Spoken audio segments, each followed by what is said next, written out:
Welcome back. This is Weeknights. I am JD, aka He Who Pods. And I am Dash. And we're back. We're back on this Monday. Yep. Um, and I guess we should pick up where we left off because more has happened over the weekend. Yeah, sure. When we left off on Friday, we were talking about Amanda Seales. We kind of ran out of time talking about that.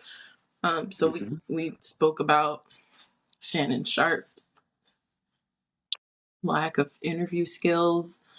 Right, We spoke about the Amanda Seales autism self-diagnosis. right. But what we didn't really speak about was um she The second half. yeah, she spoke a bit about or quite a lot about how she feels she's been alienated. She spoke about, her, I don't even know what to call it.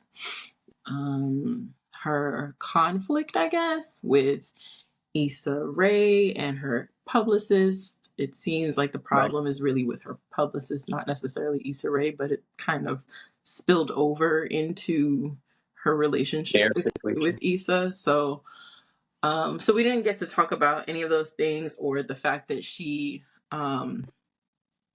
has since the infamous party that people have spoken about over the years. There's also just been um, recent dealings, which honestly I don't really feel like they got into a whole lot, but because one of the most recent, just to like kind of give some context here, one of the most recent things that she's complained about, like kind of being blackballed or whatever it is, or just something not panning out is, I believe the day this Club Shay Shay episode came out, she was supposed to interview the CEO of Essence for her podcast, and the person canceled like 4 hours before the interview was supposed to happen. Ah, okay. Yeah, they definitely didn't mention that at all. Well, that because the interview had already happened, but the Club Oh, Shay okay. Shay interview had already happened. But I think this was notable because she also said that she was going to talk a little bit more about it on her Patreon. I feel like she's not one of the people who the blogs are really, and this may even be a testament to that, but she's not really one of the people who the blogs will come out and say, oh, they said this on their Patreon or whatever. So I don't know if Right. we'll ever really find out. You probably have to do some digging or go to her Patreon to figure out exactly what she said about it. But that was one of the latest things. She also notes that she wasn't invited to the NAACP Awards. There was something BET else, the Awards. BET Awards. There was something else that she wasn't invited to, and that's what made her start to say that I don't understand why I'm being excluded from all these spaces when I'm clearly um, not only a thought leader, but I'm talent that has supported all of these spaces in the past. Right. As we said last week, she hosted the BET Awards back in 2020. So, that's kind of been a point of contention for her. So some of that does come up in one way or another in the interview, but just some backstory as far as when she says that she's not being invited to black spaces, that's what she's talking about. Yeah, you're right. She basically is saying that, I'm good enough to host these things, Mhm. but you guys won't invite me to be a part of the event otherwise. And saying things that like, she's been nominated for certain things, Mhm. but she still is not being invited to these places. So she feels like she's being outed. Um, yeah, she definitely did say that. Uh, I don't I don't really know. I guess the question is, did these things start happening after the infamous party, or were they Yeah, already happening? because the That part party, is. Oh, go ahead. I believe the party happened in 2018, Okay. if I'm not mistaken. Insecure was still in production. And it was probably Mhm. the earlier days of Insecure, or maybe the halfway point or something like that. But Insecure went out of production either the end of 2022 or the beginning of 2023. Insecure's been off for a while. I think it was 2022. But yeah, so it was in the midst of her being on the cast of Insecure. So somewhere Right. within that 5-year time frame, if Insecure ended 22, 23, then 2018, 2019 is probably accurate, right? I don't have the details in front of me, but I might be fudging those years a little bit, but they can't be that Yeah, but it's far around off. that time. Yeah. Yeah. So Yeah. Oh, good. so I was gonna say, so she was on the cast of Insecure at the time. Because she notes going in, she was trying to enter the party with Kendrick Sampson, who was also on the cast of Insecure. Um, and yeah, so it was. She said it was a collective of Black people who put it together, and you know, Right. Black people in Hollywood. Yeah. Yeah. I guess. I guess that was the only question mark for me as far as these invitations go. We could get back to the party itself, but since we kind of started with the inviting versus hosting thing, that was my only question. I never watched Insecure. I didn't follow it, so I didn't really know the timeline. Hmm. Um, but if it was before that party, I would question why. If it's after that party, then I don't think we need to question why. I think it's pretty Right. clear if it happened after that party, why. Whether it's justified or not, I'm just saying the reasoning.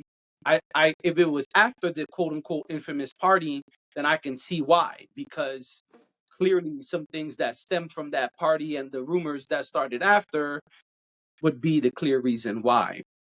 Right. And I think what was that? Sorry.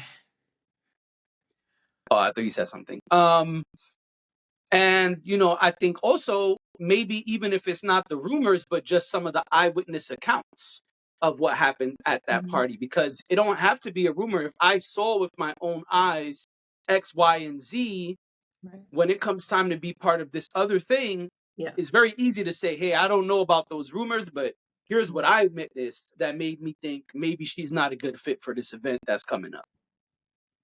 So I could see that as well. I think what's unfortunate about it is that, first of all, I don't work in Hollywood. I don't know a lot about publicists. I found it really odd that the publicist was able to call the shots in this way. I just Right. didn't understand that, and I don't know how that works. I know that as far as messaging goes, publicist is very, very involved, but this seemed personal, and I didn't understand. Like, I don't think that I don't think that your publicist should be the reason one of your cast members doesn't get into a party. Yeah, That but didn't wasn't make sense to me. I agree? But was didn't she say that the publicist was one of the people who put the party together? She said it was a collective, but And she said it was a wasn't the collective. publicist one of the I collective? don't. I think she was involved. Yeah, I think she would have had to have been involved, and Mhm. especially if she was able to say, "Please keep this person out of the party." But again, my confusion is just I don't understand, and I don't understand Hollywood on a first person level, so I don't know how this works, and I've never heard anyone describe anything like this, but I just don't understand how her publicist is able to decide. Like, okay, I do understand on a level of if we are talking about image, if we are talking about like protecting the brand or something like that, I can understand her publicist getting involved with things like that. But this to me sounds more like I don't like this person who's on your cast. And so I'm going to keep them out of a party because I have the wherewithal to do so. But doesn't really make sense. Like, I think that I love Issa Rae. I think that goes without saying. I've always been very vocal about how supportive I am of what she's doing. But I'm just a little bit confused I know we'll probably never get her perspective on it, but I'm just a little bit confused as to why Amanda Seales made a good point. If we are both your employee, how do you stay out of it? Right. Even if what you say is y'all are adults and y'all need to deal with this. But I don't think that it should ever affect the business, but it's also Right. Hollywood, and I don't really. I think we've seen with other things, like even when the whole Lizzo thing came up about how Lizzo is with her employees and whatnot, I think there's a very different way of doing business in Hollywood. I'm Yeah. not saying that it's right, but I just think that there's a very different way. Even in just entertainment in general, things are a little bit different. Walking into somebody's like hedge fund or accounting firm or something is very different. Is a very different work environment from working for an entertainment company. Yeah.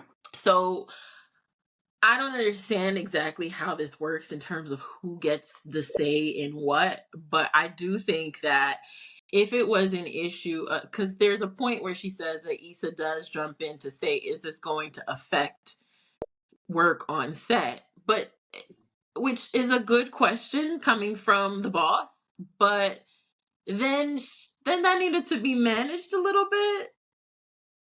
Um, I don't know. I don't know what the right thing to do. Maybe I do know what the right thing to do is. I just feel like she did need to be involved, or she needed to have someone who was not the two of them get Who can involved, mediate? because she's the boss, right? So she could say, okay, so and so, you're in charge of HR relations. I don't know if there's a real HR or whatever, but you're in charge of this. They were working with a big media conglomerate. I can't imagine that there wasn't some sort of HR process in place. This needs to be handled. This needs to be dealt with. Someone should have been dealing with it, because for it to get to the point where someone is being shut out of a party for no good reason, because there's no good reason.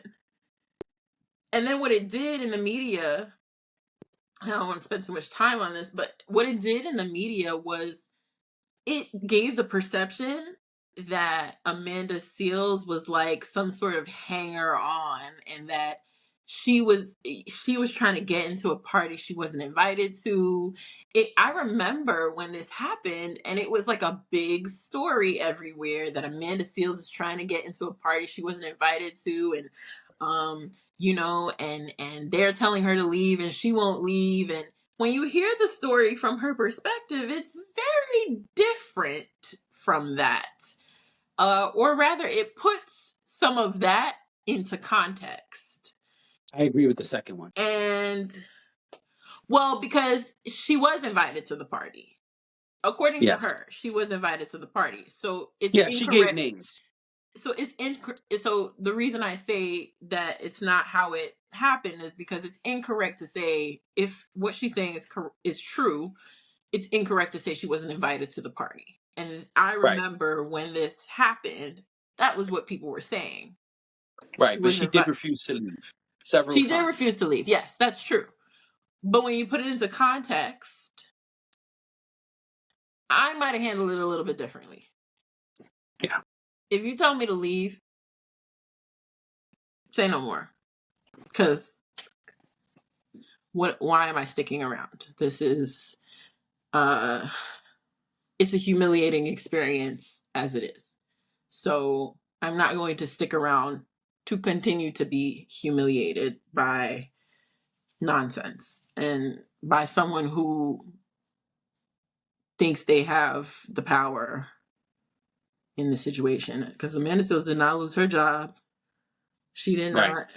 I mean, whether they liked her or not, they kept her on till the very end of the Yep. show.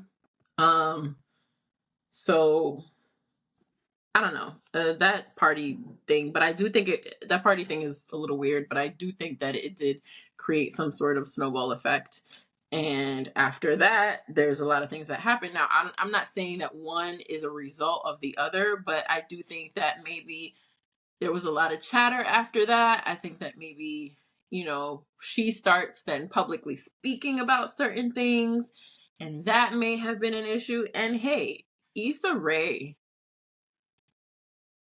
is an extremely powerful woman in Hollywood.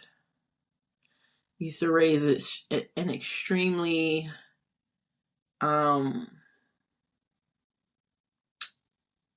successful woman in Hollywood. Yep. Bigger than she moves pretty quietly, I think, Yes. but she's a lot bigger than many. Agreed. Yep. Um, at some point, I think we'll see her open her own studio. You know what I mean? Yeah.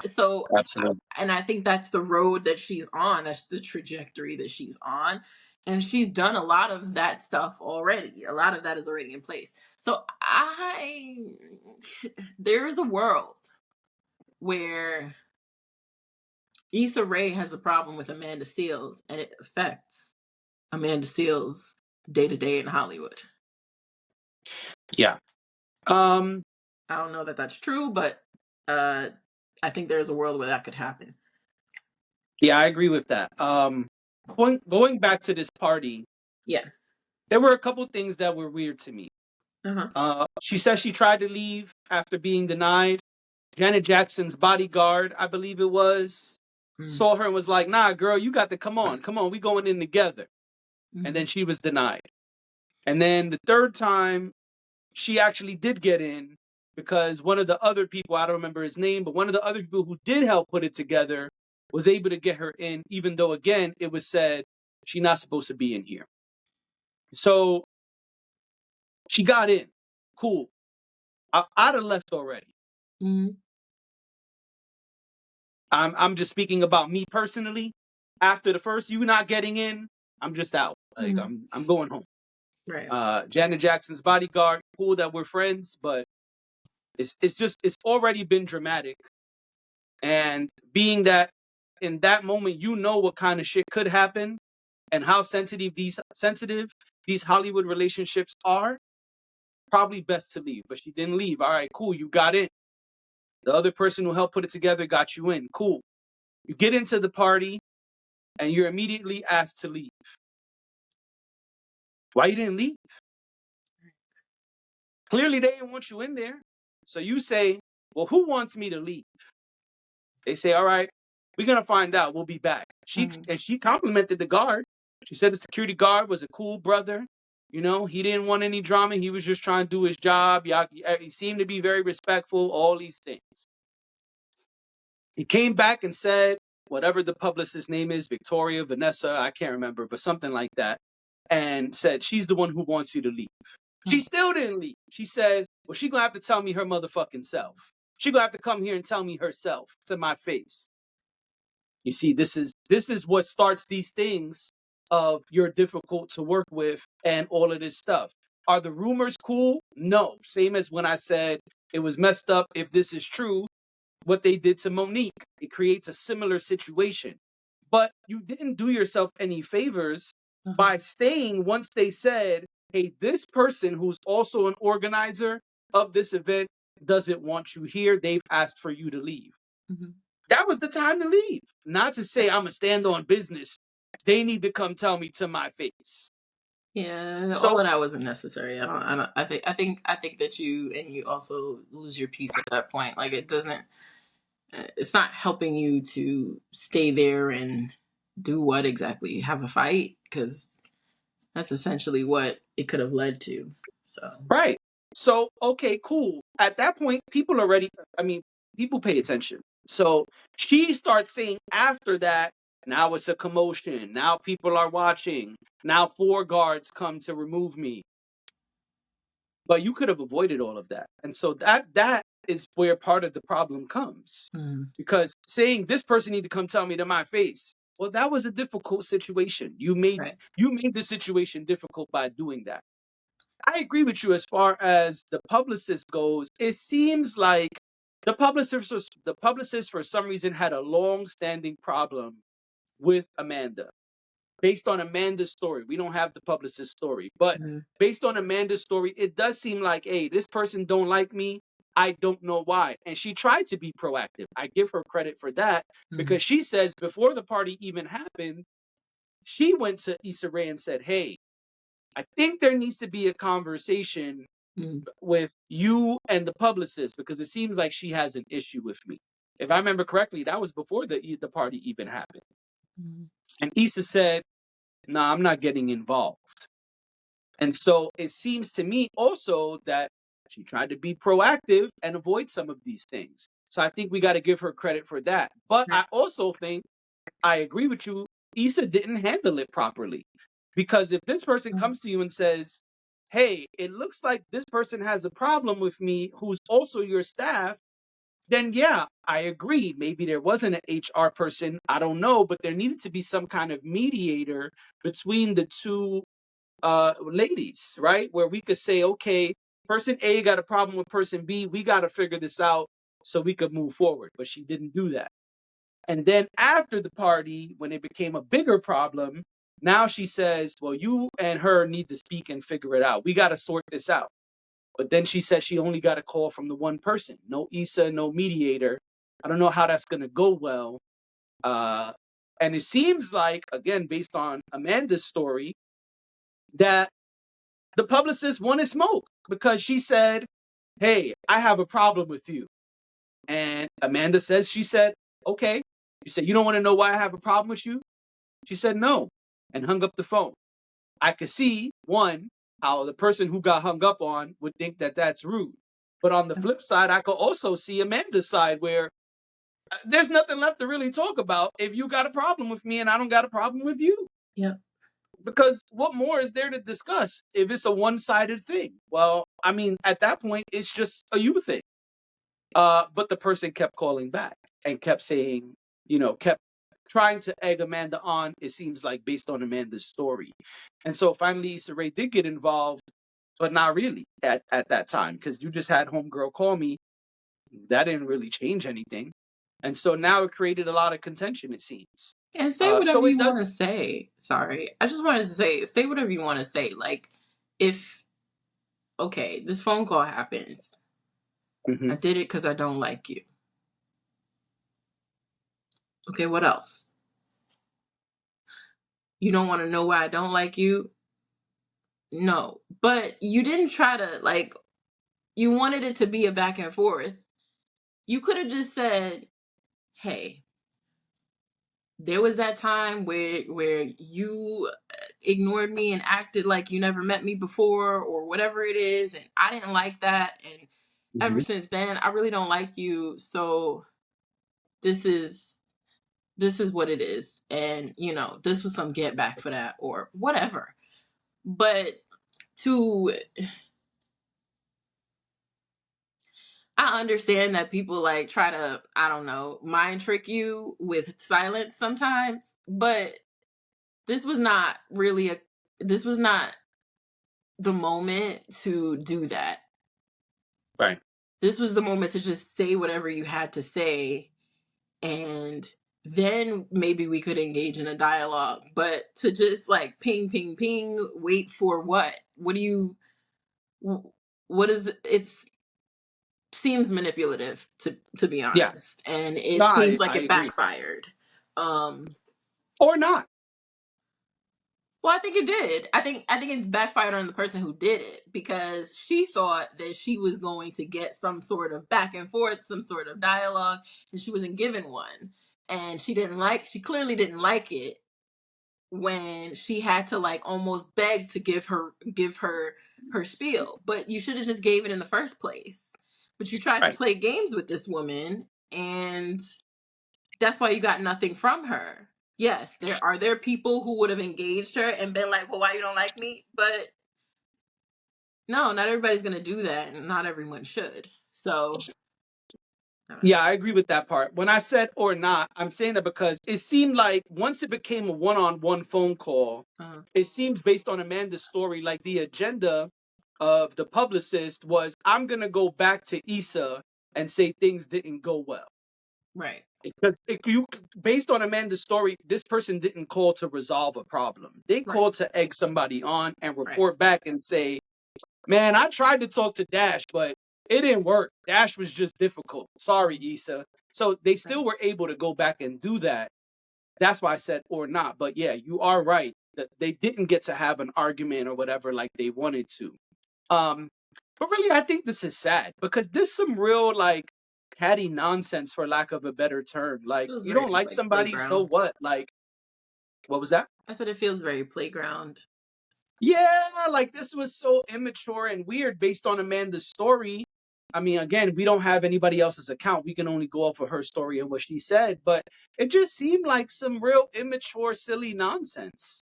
And Yeah. it's sad It that shouldn't that affect had the to work. affect right and whatever else happened after because Issa, based on Amanda's story, I got to keep saying it because I don't want it to seem like I have a problem with Issa, but based on Amanda's story, Issa did a lot of things really weird. Like, even when earlier they went to lunch or whenever it was that they went to lunch or dinner or whatever, and Mhm. she's telling her, I guess I started looking at you like your character. Yeah, that But was weird. that's mad weird. Which Like, that's super weird. I also wondered.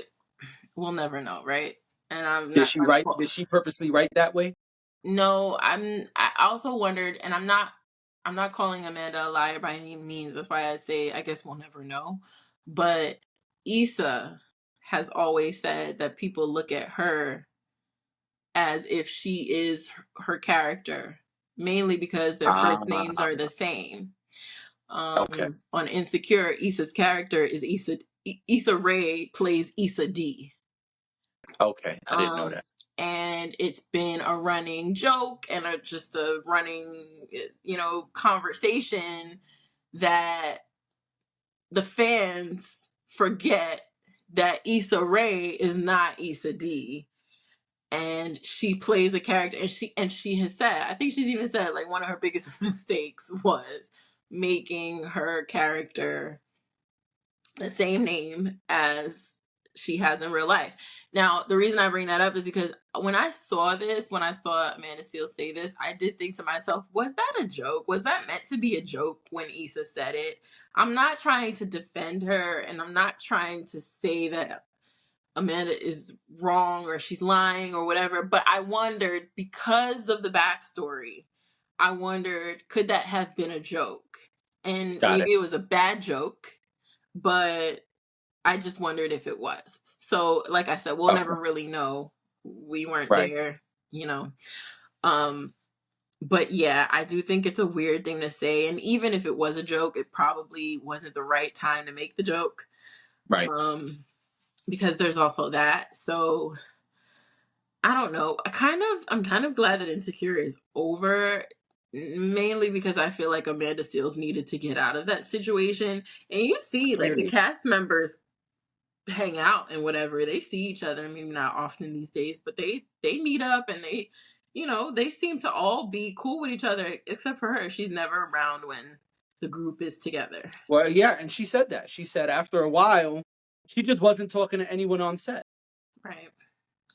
Right. So it kind of, I think she said the only person who she's kept in touch with or still talks to is her, the guy, I don't remember his name, but the guy who played her husband on the show.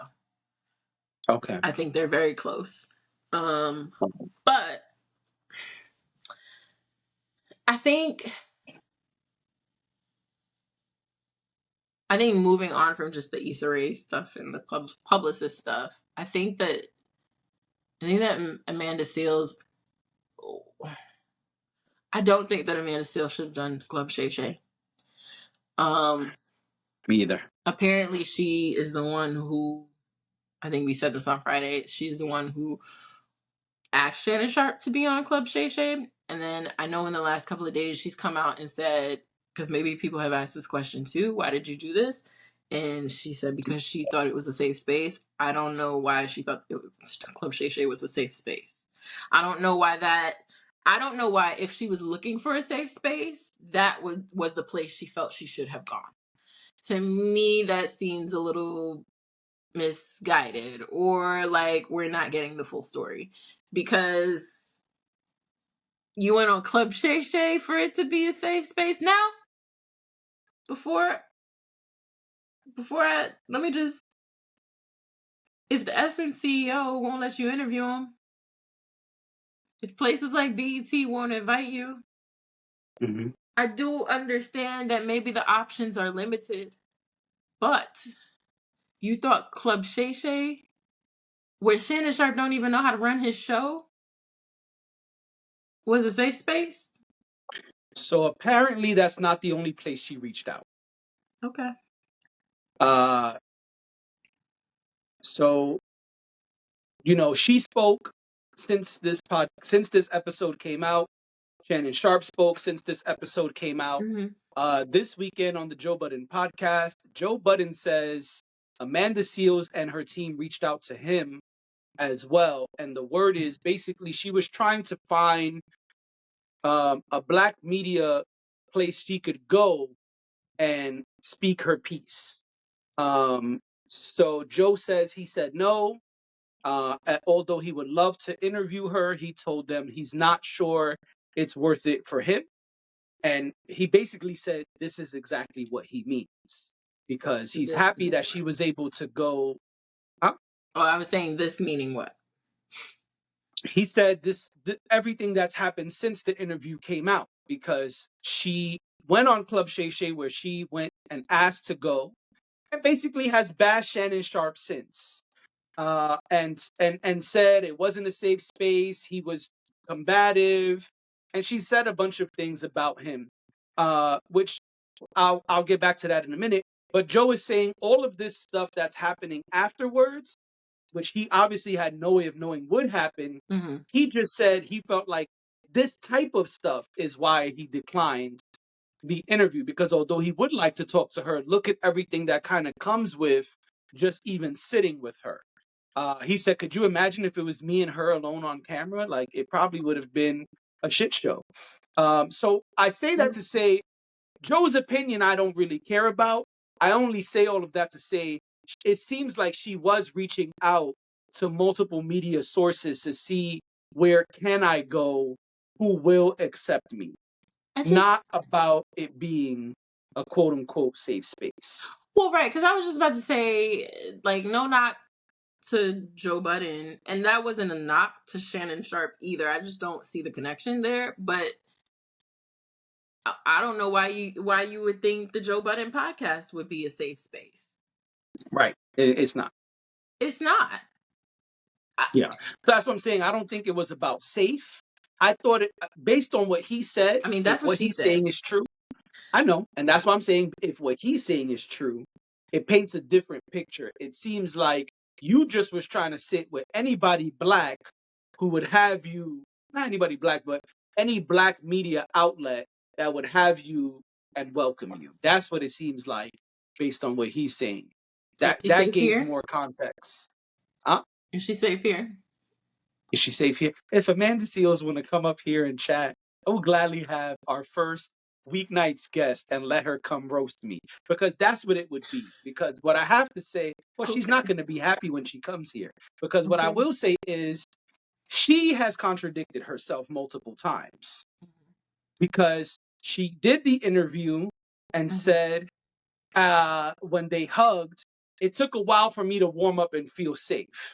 And I feel good now. Come give me a hug. And Shannon was hesitant to hug her.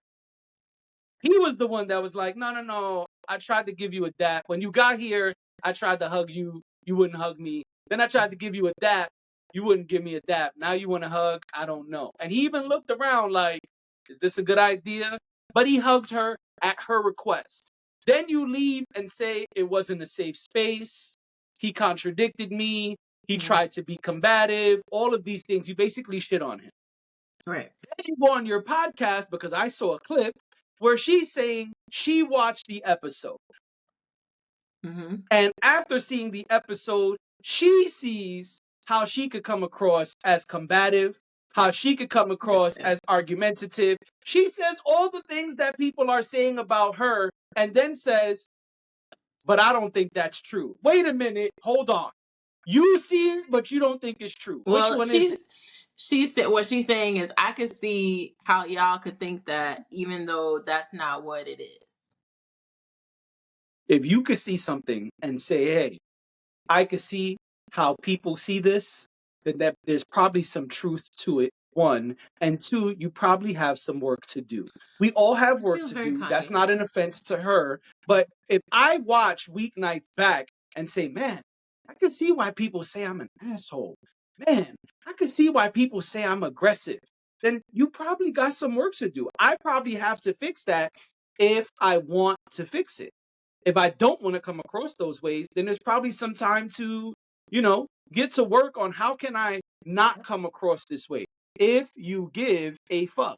If you don't, then you don't, which Well, leads to my next point. that's usually that's usually a big factor whether a person cares or not. But if you don't care, then you also can't say a lot of the things you're saying. It kind of becomes the Chris Brown thing where you can't complain and keep doing the same shit. Right. Well, I, I think I think something that should be noted is that she, I think the same day or the day after Club Shay Shay came out, she released an episode of her podcast, Small Mhm. Doses, with Amanda Seales. And she speaks about an experience she had fairly recently with her then boyfriend, where she was assaulted. She dealt with a sexual assault, and I think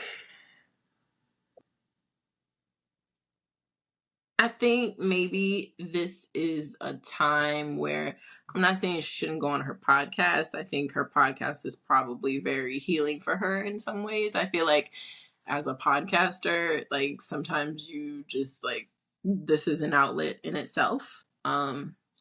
So I don't have an issue with her talking about her experience on her own podcast, but I do think that you're playing a dangerous game when you're still dealing with the effects of something so huge and something so traumatic. I think it's a dangerous game to then shop around to see where you could go to have a conversation. Because if I don't know if any of this is affecting her in terms of like the way that she's delivering some of it, the way that she's speaking about certain things. Just, and I don't think she has to share, just to be clear, she does not have to share anything about her experience. The same way I said, I don't think she has to share anything about autism or anything like that. That is her personal business. If she decides to share it with us, then cool. If not, cool. But Right. what I think was dangerous here was trying to go, especially to places like Club. I am not trying to be disrespectful. I swear to you, I have a lot of respect for Shannon Sharp. I think he could be a better interviewer, but I have a lot of respect for what he's done over the last several months in growing Club Shay Shay. And I have a lot of respect for uh, Joe Budden. Most people don't know. I have heard every single episode of the Joe Budden podcast until Rory and Mal left.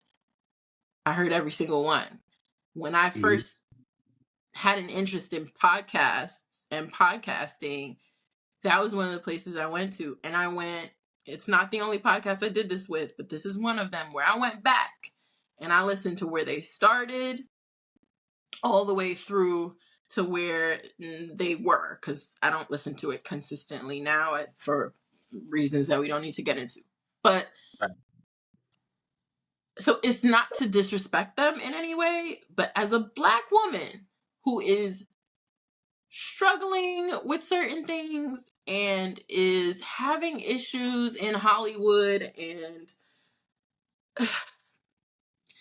the Joe Budden podcast and Club Shay Shay is not the place to go. And I just wonder, like, is she in a space right now where she needs to kind of just stay off of the interviews, especially the ones in places where it isn't a space for Black women. It isn't a space that was created for Black women, or it doesn't mean that they don't care about Black women or anything like that. I just think that the places you go Mhm. will matter. Like Essence will going to Essence will probably feel like a warm hug. Maybe not for her, but just for a Black woman, going to someplace like Essence or like Unbothered, or which is now owned by Essence, but or Ebony or something like that might feel like a warm hug compared to Oh, Joe that was the Button. other place. Oh, She she's said she talking about never got Ebony. invited to Essence Women's Weekend. Is that what it's called? Essence Women in Hollywood. Yeah, There you so go. using Essence as an example is not a good example with Amanda Not for Seales. her, but in But general. in general, when you're talking about Black women, yeah, I think that it's relevant to say that there are spaces that probably feel a lot more comfortable, and you probably feel a lot more relaxed, and you probably feel like, oh, you're talking to one of your homegirls or one of your homeboys, as opposed to going to Club Shay Shay or JBP. And again, not a knock to them. I just feel like it's probably the way that, certain Black men feel when they go to Club Shay Shay or they go to the Joe Budden podcast. They probably feel a level of comfort there that they may not feel in another space. Yeah, I think I totally understand what you're saying. I also see another side Mm-hmm. where Joe just did an interview with Candace Owens, and that seemingly was successful. And Shannon Sharp recently did the interview with Monique, and that was very successful. So I see that side as well, where this is not a space created for Black women, but here are two controversial Black women in the media space, in the Hollywood space, who went on these platforms and had a successful time, um, Yeah. and were able to speak freely, because Candace wasn't ridiculed, Monique wasn't ridiculed, none of them were degraded or anything. It seems like from the public optics, like they both had a great experience. Monique afterwards was very thankful to Shannon Sharp and has given him a lot of praise. And there's been no backlash from Candace about her experience on the Joe Budden, which she didn't do the podcast. They did a separate interview. But I could see that side as well, where no, this is not a space Yeah. created for women. Like maybe Angela Yee's what's her thing called? I don't know, but I know what you're talking about. And I was also thinking Angie Martinez, Right. Maybe those, so uh, those might be better because because those, go ahead. no, go ahead. No, you go ahead. I agree. Those are probably better. Maybe something like that. I wish I could remember what Angela Yee's was called, but Angela Yee has her own platform. Maybe that would have been better. Yeah, Angie's a good example. I totally agree with that, but I could see the other perspective of where these two quote unquote controversial Black women just went on these platforms and had a success and seemed to be very comfortable. So I Yeah. could see that as well. Yeah. Listen, I don't know. I don't know what the right thing is here. But because if you're being shut out, then, and your options are limited. Hmm. There's that. Um, but yeah. So I don't really know how to. I think that I think she kind of maybe needs to. I'm not trying to silence her. I just want to be clear. But because like I said, I think her going on her podcast and doing all her whatever she wants to do, I think is more, to me, seems more valuable than doing this. Um, just because, just from a personal standpoint, from like a person to person standpoint, being able to realize that sometimes what people need is not this, or not to feel like people are piling on her, or not to feel like people don't understand her, like to feel further misunderstood is frustrating. And she spoke about, having a hard time, having suicidal ideations, things like that. I just, at this point, I just feel like, okay, while I don't agree with everything that she's done or said, I do think that it sounds like she's in a season, and she said, like, she's come over the hump from a lot of things that she's was dealing with. But I Right. just wonder, maybe if, there are certain things that are still going on. We all always have something going on, right? So Yeah. maybe this is a season of, maybe this is not the road to go down right now, like with the Club Shay Shays and the Joe Buttons of the world. And I'm sorry that I keep putting Joe Button's name into it, because he didn't Well, actually he do did the it. He interview, did it but himself. he He spoke mentioned it. about it. But yeah, I just don't feel like this was productive. I don't, for her, I don't feel Hmm. like whatever her goal might have been, I don't know that she accomplished that. And it seems like all she came away from it with was frustration with Shannon Sharp. And Hmm. I just, I don't think it was with Shannon Sharp. well, okay. Well, all right. I guess I just hold this. I think. Just give me 1 second to fix this. Sorry. Hmm. I'm gonna check my computer. Yep. Yep.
Oh, here's one thing you want to find.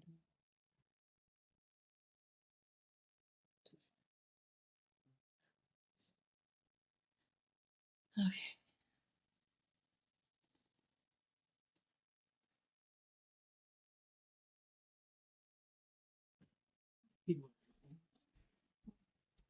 Hold on.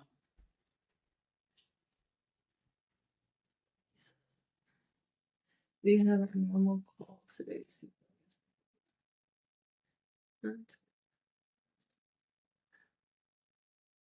This is even not plugged in. Why is, oh shoot. Why is this not, this has been plugged in the whole time. Oh, apparently now it's plugged in. Okay.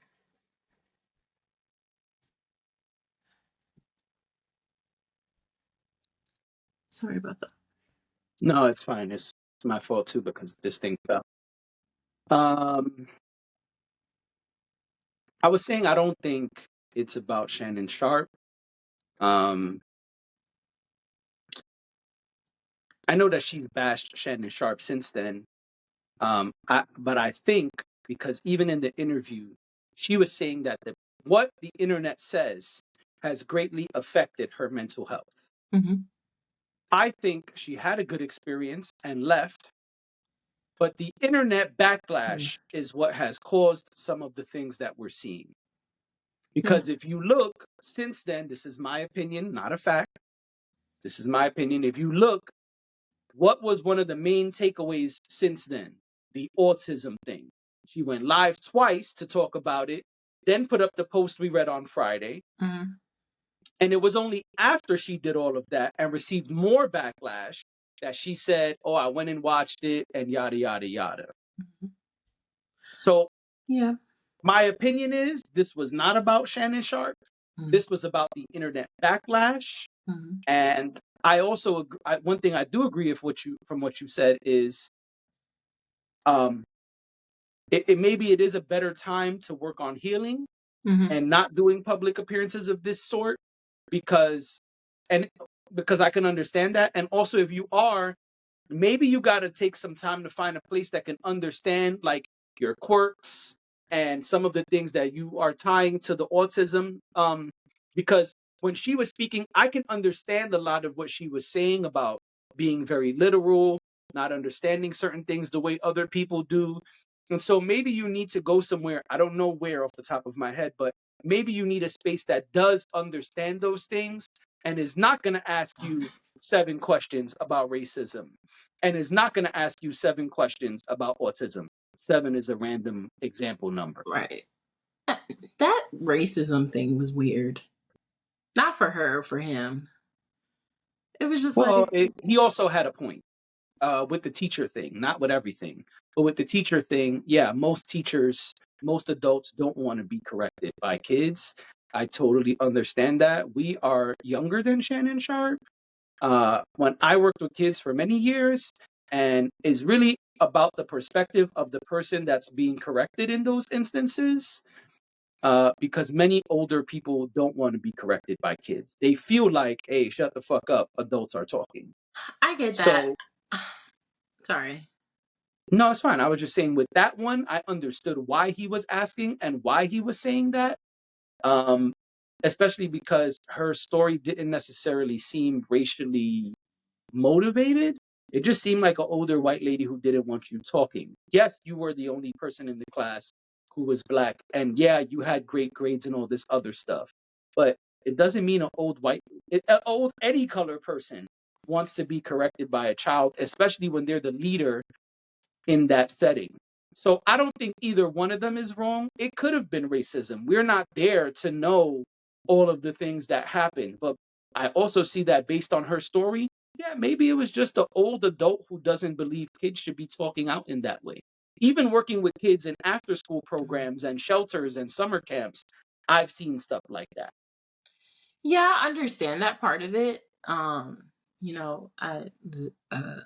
old West Indian people say children are to be seen and not heard. I totally understand all of that. I just the she gave additional context, and that's why I was like, I guess my perspective was, why is it so why is it so necessary to disprove her if she's given context outside of one instance where she felt like this person was um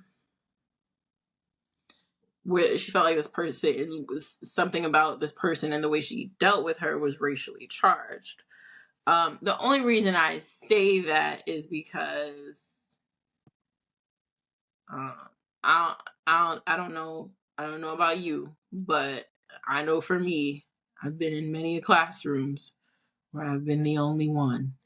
So I think sometimes those things happen, and I do think that unconscious bias is real. And even though a person may not walk into a room thinking of themselves as a racist or thinking of themselves as, um, being discriminatory towards one person over another person or whatever. I do think it just kind of happens if you're not conscious of it, if you're not paying attention to treating everybody the same or whatever.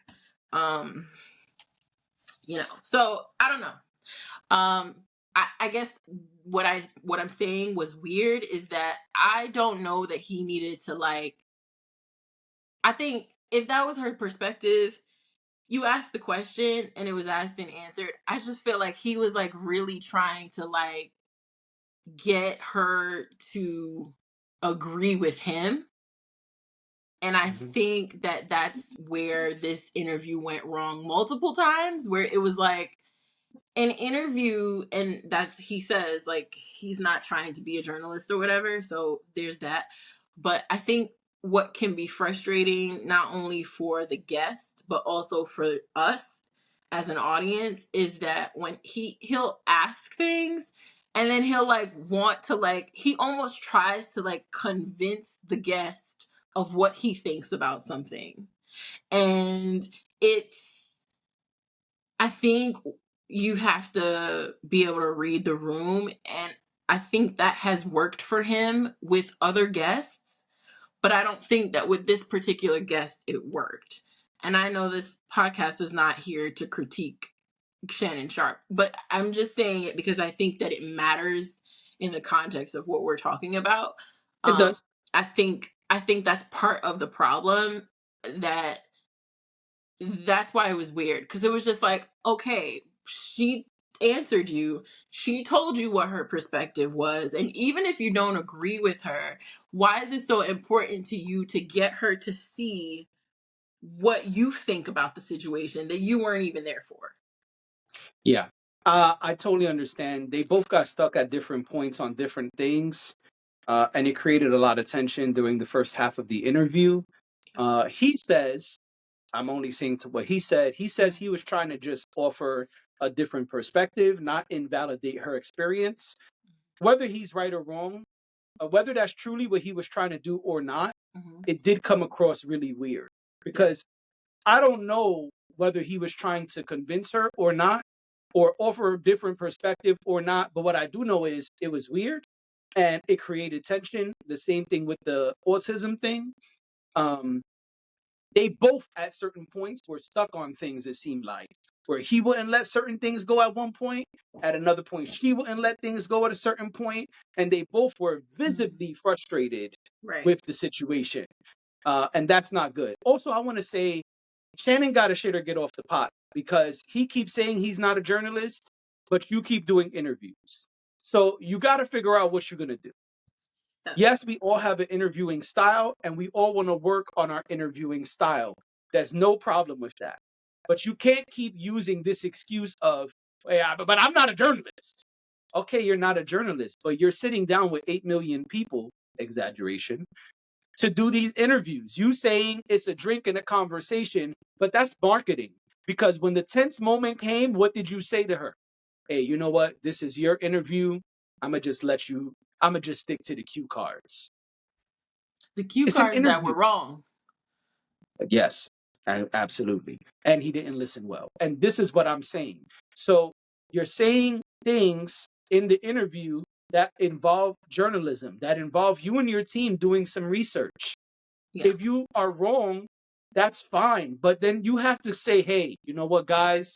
I Hmm. was wrong. I made a mistake. I have to do better. Not, I'm not a journalist. I'm not a journalist. But it can't keep being both. Very soon, you're going to have to decide what you're going to do.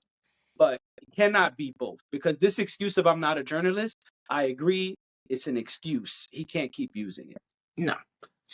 But that is what he has. That's kind of his shtick now, and Yeah, I don't like it. It got to go. then it got to be. Then let's get rid of the cue cards. Right. And let's just talk. Let's just have a conversation, because really that's the way it like. I don't know. It's not. I don't think you have to interview in a traditional interview style in the way that Robin Roberts and Diane Sawyer and Gayle King interview, right? Hmm. Um, but I do think that there has to be some sort of structure or some sort of plan for when you deviate from whatever the topic is, because I don't think he knows how. I don't think he. I want to say I don't think he knows. I don't think he steers people back into the right direction. I also think that sometimes, I've said this before, that sometimes the questions are like Clear. questions that are weird, and it's okay to think outside of the box and ask questions that are outside of the box. But like I said last week, we got way too much of the childhood and the Yeah, gymnastics and all of that, and yeah, we didn't need not all that. enough of like, I would have liked to really then focus on, if we were going to talk more about her career, I would have preferred to learn more about the things that she has been working on. She mentioned them, but they Right. really didn't get a spotlight. And I think that that's up to him and his team to, you know. But yeah, so I guess, that's our episode because Yeah, we didn't think we um, were going to talk this long about it, yeah, but but we've really unpacked it now. interesting. What'd you say? I said we've definitely unpacked it now. We've definitely unpacked it, and I know we talked about like just being thoughtful about the way we unpacked it because it sounds like, she's got a lot going on between revealing her assault to the autism diagnosis, however you want to classify that. Um, it just seems like there's a lot happening on her end, and maybe this Hmm. maybe this didn't help the situation. So Right. I'm glad that we were able to have like a decent conversation about everything that happened, and I think we can both say that while we may not have agreed with every single thing, or while we may not have, um, understood every single thing that was said, I think, much respect to her, and hopefully she finds the way to the destination she's trying to get to. Yeah. So I don't know what it's like to be blackballed, but I imagine it is pretty it is pretty awful when this is your livelihood. So, you know, yeah, That has to be challenging. yeah. So All right. Well, that's our episode. We will see y'all tomorrow night.